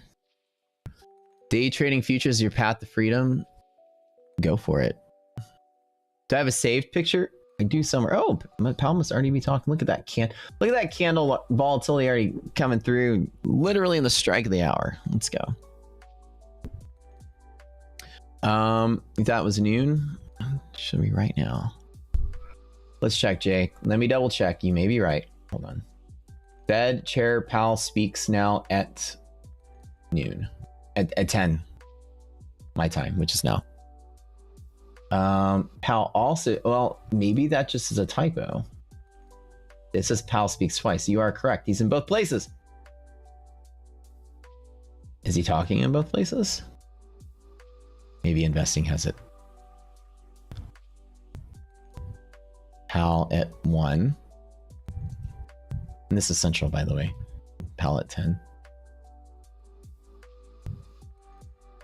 Let's see what's going on. Yeah, it is Powell. Ooh, Fed funds range well into restrictive territory. That's not a... What does that even mean? Just is he trying to feed the algos some negative scoring words on the bear side? Restrictive territory. Restrictive on what? Uncertainty Oh, he's double negatives. I hate when he says this. Uncertainty over economic outlook is unusually elevated. Why is he so poetic with this? Where he can say we're uncertain about the economic outlook. Unusually elevated. These are like very he's pacing out very negative commentary. Fed will raise rates again if needed to lower inflation. Yes, we know that. It's premature to say monetary policy is restrictive enough. Oh. It's premature. He talks like fucking Shakespeare. It's premature to say monetary policy is restrictive enough. So, okay. It's too early to say that we're pushing too hard, which means we can push harder. That's all this means. It's too early to say we're pushing too hard. We can push harder. We can raise rates faster. That's what he's saying. Hate his fucking Shakespearean, wherefore art thou rate cuts. Bro, I'm tired of like, it's too early for this. Oh my goodness. Inflation is eased, but core inflation is still too high. That's correct. As we know, the difference between core and non-core is going to be food and energy prices, right? So those are the things that are really affecting the $25 cocktails. That shit needs to change. Daddy been making his own drinks at home. Okay. We need to see more progress on lowering inflation 2%. I'm going to tell you guys here in the stream that that's not happening for 3 or 4 years. This is a long-term process to get to 2%. It ain't happening. It's not going to happen anytime soon. It's a slow process. They try to target 2% inflation growth or 2% inflation a year, and they're really far from that target. At the rate, which wage growth still high, but moderating to more sustainable level. We talked about the other day when we talked about the jolts. Wage growth is a problem, and the idea that jolts are going up and continuing jobless claims are going up. You have workers that need a job and jobs that need a worker, but they can't get filled. So that's going to slow down wage growth as workers can compete for jobs by accepting a lower wage. So that's a curve for that, which is good. Softening inflation data. He's talking about the CPI coming down. Actually, it's ticking up. Isn't it ticking up last couple of prints? But in general, softening in inflation data is those PMIs today didn't show any softening in inflation data. So I don't know which data points he's looking at. Fed actions have defended, blah, blah, blah. Okay, labor market conditions are very strong. I don't even understand what that means. What conditions? Job market is cold, but still strong. So what he's saying is the jolts have been coming down and they've cooled, which means lately job openings have gone up, which is good. Still strong in general, which means there's job growth. Expect spending and output to slow down over the next year. I think he's directly talking about, spending and output, your PMI stuff. That's where that is. All right. Use short term. So see, the market's just back at that little sweet spot that I drew on my screen. God, how good this short-term interest rates features rise at the Fed Chair Powell's remarks. You're not saying anything other than we can possibly raise rates further. We haven't pushed too hard yet. We still need to get a 2% inflation target. And the economic data is decent, but not great. It's a little mixed remarks here. There's nothing overly bullish or bearish, but optimistically speaking, if you are being an optimist on Fed cutting rates, I think I agree from this commentary that doesn't seem to be possible. I agree with what you guys said earlier, Garrett and others. First is just the fireside chat. The second's the round table. Ooh, that's correct. All right. He's trying to up to implementation. He's trying to confuse the AI reads, right? I wouldn't be surprised if he's speaking in these like crazy double negatives just to trip up the algos. They have to be very, like these days, you have to be very scripted when you say anything. It's very true. Powell is Mr. Miyagi giving wisdom. I know what you mean, but you're butcher the name of Mr. Miyagi. We are going for a shakeout for a few and a few higher. Isn't unemployment rising because more people are entering the labor force? Well, unemployment, I wasn't talking about unemployment. I was talking about the jobless claims. Unemployment in general. So an uptick in unemployment is kind of misleading. So an uptick in unemployment, the data I was referring to was the jobless claims. So that would be somebody that was previously employed that is currently laid off. So it's people that want, I use the jobless claims when I use the general unemployment numbers. I look for the unemployment filings because those are people that want to work. Like it excludes welfare and other, people that aren't part of labor pool. So if you want to have a job, if you just got laid off, you're a person that wants a job. So it's like looking at the cycle of people that want a job versus got laid off from their job. Yeah, you're right, Jay. So unemployment is rising. Continuous jobless claims are rising is because people that are getting laid off naturally are having a harder time getting back to work. And a lot of that might have to do with the wage inflation or labor mismatch. It's like the two major reasons. Either A, your industry, it's hard to find your specific job. Like if a bunch of automobile workers get laid off and a bunch of hospital jobs open up, they're not going to be able to get those jobs. That's usually, and the numbers are bulk numbers. So they show like the total. They don't break down by sector or group. So in the bulk data is a discrepancy right now. You have jobs being created and unemployment filings, moderate layoffs, not a lot, just not big waves, but enough. And that the continuous jobless claims are continuing to compound higher. So people still can't get a job. And so the major reason I believe is that companies they don't have the output they want in this slowdown environment to justify hiring a bunch of people at the high rate they want. So I think it's just still the big game of chicken. And I think that the companies are like holding out for the ideal worker that wants less of a salary. Companies are focusing on their bottom line, and unemployed folks are focusing on getting that higher salary to battle inflation. So if you wait long enough, in the period of desperation like that, the company always wins. They have the ability to wait longer than you do because you have a mortgage that's due. So in the game of chicken, the worker always loses because they had the pressure of time, right? So that's where I'm looking at right now, that whole labor mismatch is that there's people laid off. And of course, some of those data points you talked about, the Chicago PMI, had to do with the strikes. And a lot of that could be related to that as well. But in general, I do think that companies are starting to hire as stock prices are going up and jobs are being created for future growth.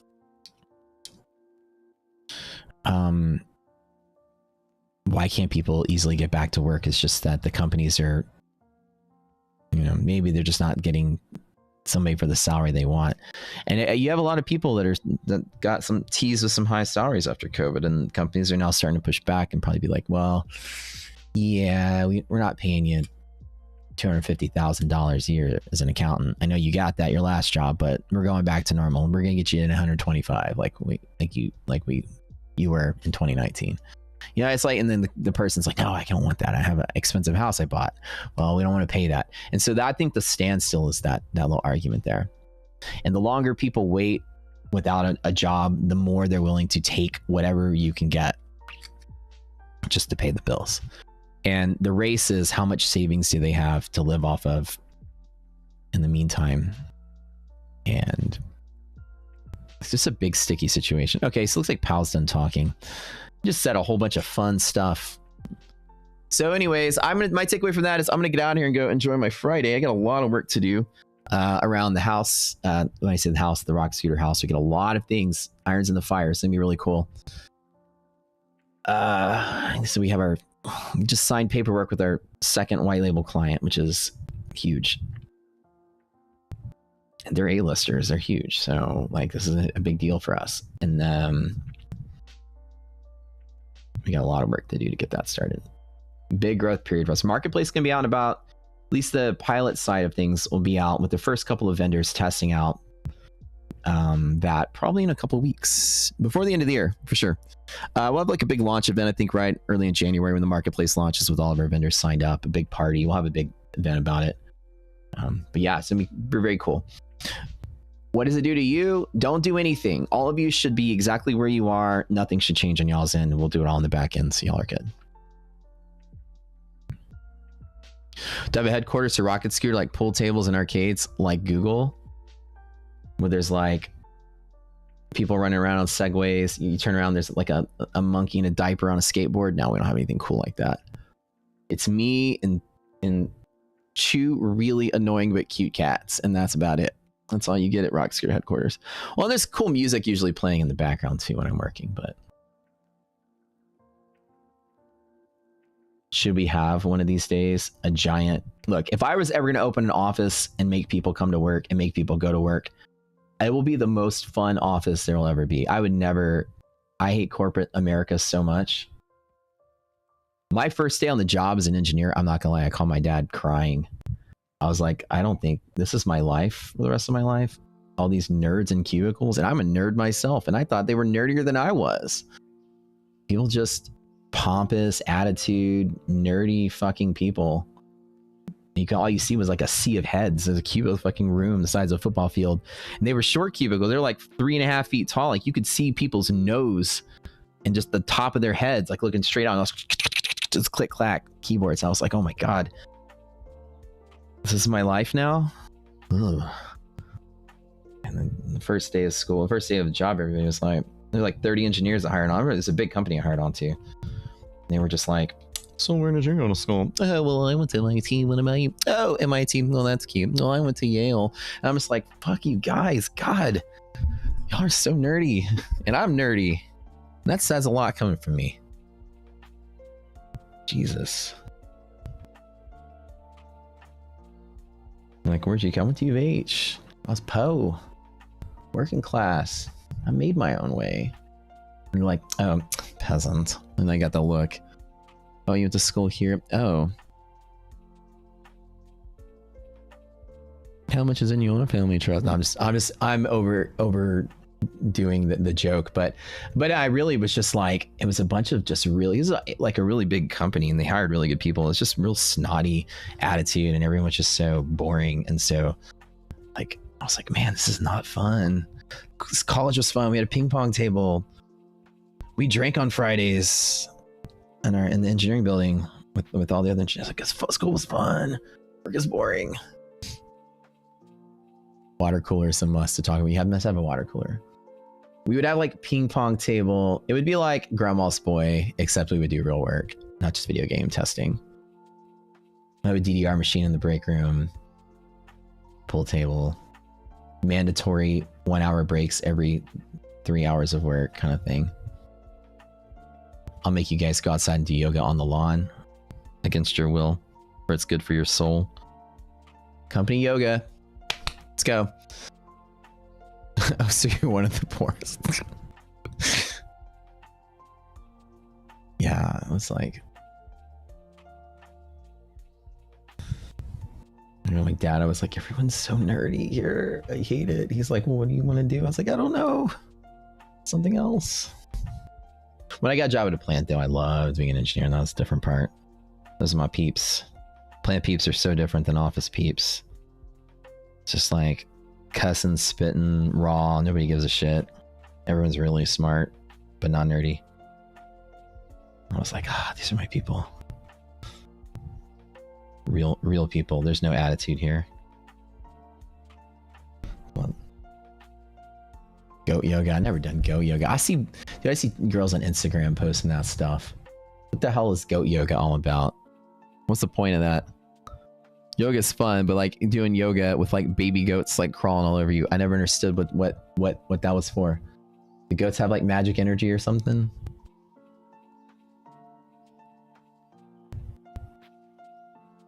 It's all about the practicality of things, know-how versus theoretical stuff. Right. And like the interesting thing is, like, I always felt like plants had like a higher hiring standard. They wanted somebody that was not just like smart. They wanted like an astronaut, somebody that was smart, but also could work well under pressure, that was like tough and militaristic, right? It was different. It wasn't like a bunch of bookworms. It was a bunch of like street smart, real smart, handy smart, could like improvise smart kind of people. Whole different mentality. So everyone you talk to was just like low key and chill, but when they opened their mouth, it was like they'd rain genius at you, and you're like, oh, but they weren't like, but I'm also smart. Well, if you're not, I have my MIT. They didn't. Everyone was dirty. Everyone wore their pajamas to work. You came in sweaty and gross. I mean, it's like you're working at a space station. Yeah, the astronauts aren't there bragging about where they went to school. And you're in a high stress environment, you know, like the potential for people. I mean, people die at, you know, companies I worked for. I need stories about that. You got to be like, you leave your ego at the door when you worked at the plant. And that's what I loved. Goat yoga is a thing. I'm not kidding. Training's a great job doing it. Keep your own hours. You get to pay on your performance, not on office policies. Yeah, that's correct. The goats are there to make yoga fun and cute for people that may not like yoga. Oh, is that why, Cheyenne? Have you done it before? I know I make fun of it. I just never understood what. If it's just to make it fun and cute, then it's pretty fun and cute, because I see the Instagram posts and I'm like, oh, it's like the person's doing a back bend. There's a little baby goat like on their stomach. By the way, if you guys don't know, I'm a practicing yogi of 14 years now. I usually go a couple times a week. You had to do stuff that gets you out of like a Wall Street mentality. You gotta do something that connects you to the world that you are born into. Like gardening and yoga, like and surfing, like those are my ways to like get back to like humanity.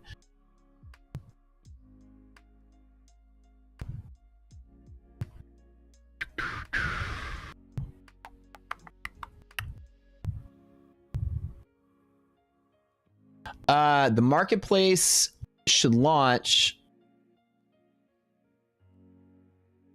in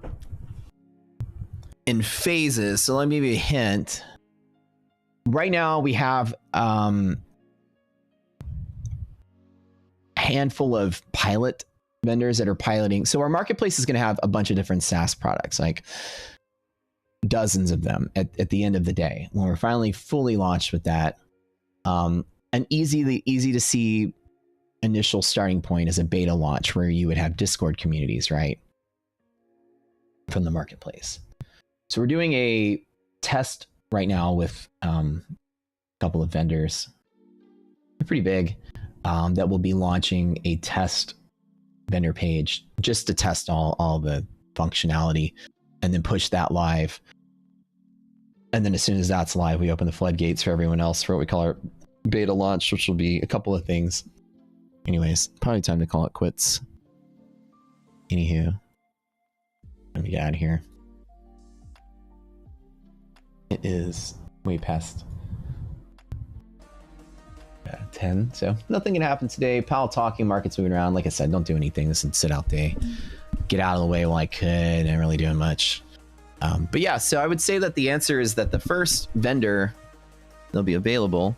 It won't change. It won't affect you guys though. The first vendor, y'all won't have anything like tools yet. But the tools you can get, that's going to be probably by January. The expected launch, like the full beta launch, is before the end of January. And I'll have a handful of white label vendors. I'll have a handful of Discord rooms, tools, things like that. But the bigger stuff, as you say, like, you know, probably like the mega launch is Q1 for sure, somewhere with all the features. So less than 6 months from November. Go Yoga helps you make connection with the humans and animals. That is really true. That's actually, I shouldn't knock that because I do love animals. Connecting us with each other is important. Animals are great. It sounds like a cute idea. It's just too cute for me. I'm not that cute. All right, love you guys. We'll see y'all on Monday. Y'all have a great weekend. No Zoom call today. Just let's call it a weekend. Let's y'all have a good time, and we'll see y'all on Monday.